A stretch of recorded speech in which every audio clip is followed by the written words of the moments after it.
You gonna? Well, I want to start since I've got the microphone. Neil Turner was my friend. I met Neil in 1975, and he lived in Strawberry, and we lived in Pinecrest. And he and another good friend of ours, Frank Waldo, who has recently passed away also. We used to fish this reservoir here almost close to the point of divorce.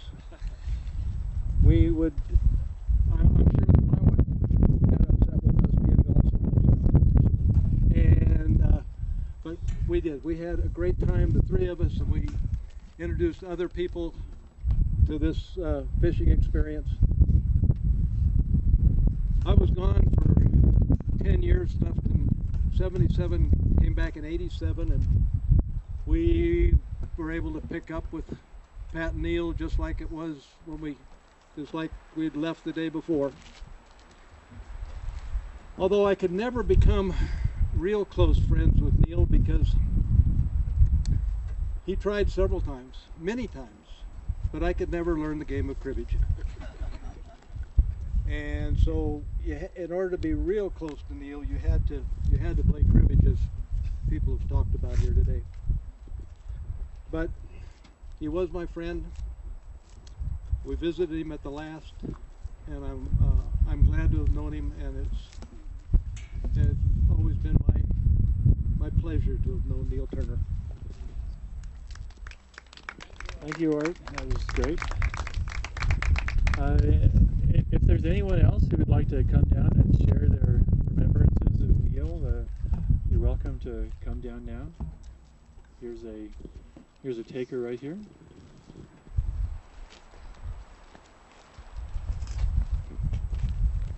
Thanks, Scott. I was beginning to wonder if everybody here was a relative of this guy. I knew Pat before I knew Neil. I'm from San Leandro, just like she is. And when she moved up here, we thought, gee, this is great. Neil was running snowmobile trips into the backcountry, or said he was. I wandered around and behind his house at one point, and here were these snowmobiles all scattered around in the woods.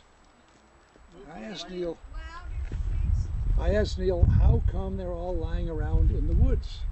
So nobody will steal them that way. But it's a hell of a great idea. So he is the guy that, among other things, he got me into snowmobiling.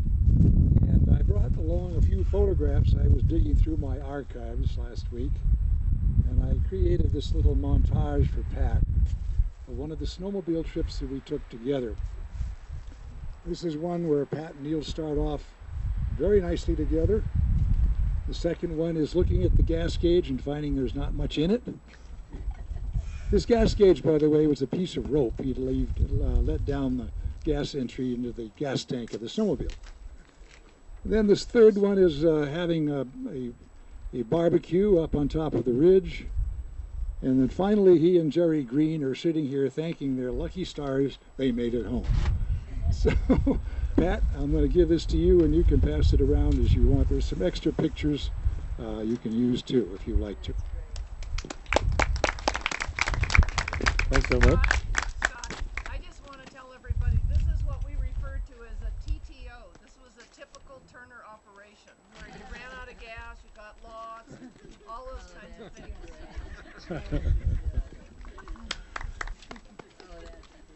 Would anyone else like to share their personal remembrances of Neil? Yes.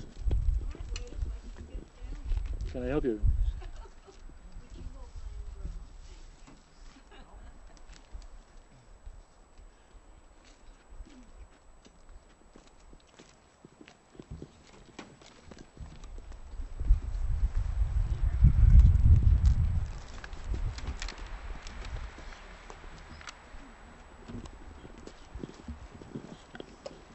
Well, to all of you, you knew him as Neil Turner, but to me he was always Neely. And he had definite opinions on a great many subjects. One was fishing, one was sexual fantasies, one was ingrown toenails, the design and building of ugly birdhouses. He was a pleasure to know. And he was great at Kings in the Corner. We played that many hours. Thank you, Neely. Next.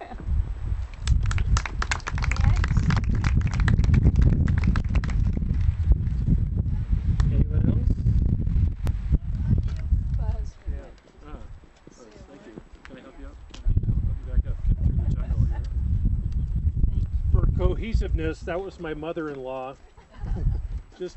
I married into a family that had a cabin at, uncle had a cabin at Pinecrest, and through coming up to Pinecrest, and then Neil and Pat would come over and visit my uncle and uncle-in-law and aunt-in-law, and that's how I got to meet him first time. So meeting Neil and Pat, and they were suspicious of this guy who was marrying the niece of the friends, and so he was kind of giving me the once-over until I said, I'm a fisherman. He goes, oh, you are?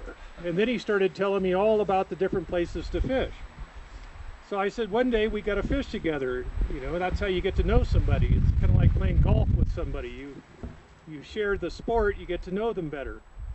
So he invited me to go fishing at Beardsley with my uncle-in-law, and I got over to his house and we got ready to go, and I realized I forgot to bring a hat. So we're walking down the hallway at the Strawberry home, and I see a hat hanging on a hook there, and I thought, well, if there's a hat, I need a hat, I'm going to wear this one. So I put it on, and we go out fishing, and we're fishing, and he keeps looking at me, and he goes, you know, I have a hat just like that one. And I said, you do? It's a great fishing hat. You know, it's kind of like a Indiana Jones looking kind of hat with the sweat around the brim and the band and everything. So he kept looking at that hat and looking at that hat, and he goes, man, that hat's just like mine. And I said, yeah, it's comfortable, it's a good hat. So I didn't want to upset him. So we get back to the house, and I dart up the stairs and I hang it back on the hook. And he comes into the house and he goes, see this hat, it's just like the one you had. And he puts it on his head, and he takes it off, and he realizes it's all sweaty inside. And he gave me one of these, and he said, you got me. And I said, I got you. Good story, Buzz. Thank you very much. Any others? Anyone else? Yes, come on down.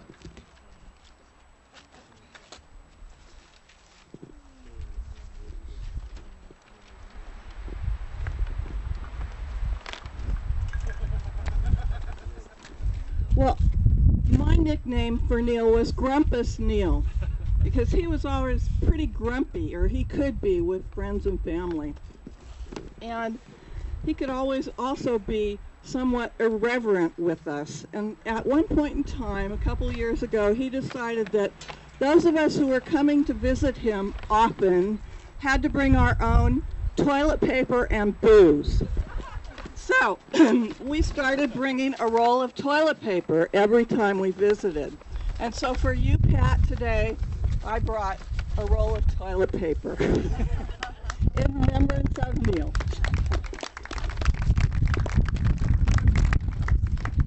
Thanks, Donna, for that precious gift. Anyone else? Okay.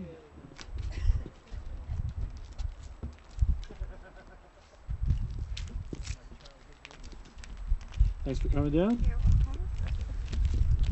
Hi, I'm Gary's daughter, and Grandpa Neil, he was a very interesting man to grow up around, and one thing he did teach me was how to banter, because you would go in and he would just expect you to start talking, and at certain ages I wasn't comfortable doing that, and now I definitely know how to do that, and I wrote up a little something.